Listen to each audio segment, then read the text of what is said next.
Bienvenue sur la 72e édition de Paris-Chauny, 203,5 km au programme entre Marny, les Compiègnes et Chauny.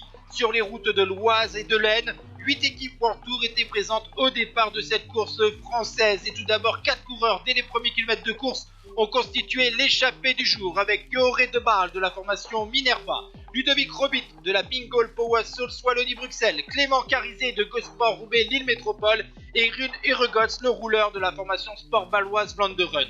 Ils ont eu jusqu'à 2 minutes 40 d'avance sur un peloton emmené par les équipiers du tenant du titre Jasper Philipsen de la formation Alpecin de Koenig. À plus de 45 km de l'arrivée, il n'était plus que 2 à l'avant de la course.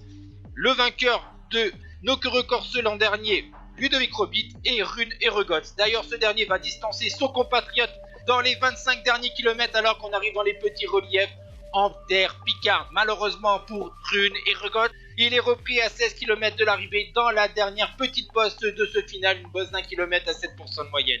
Ensuite, c'est la descente, une longue portion plate en direction de Chenil. La formation Arkea autour de Stetter va rouler, va reprendre aussi malheureusement Anthony Turgis qui était sorti dans les 10 derniers kilomètres. Maintenant, place à l'emballage final pour cette édition du centenaire avec la formation Cofidis à l'avant de ce peloton pour entamer l'ultime ligne droite de 300 mètres dans Chauny.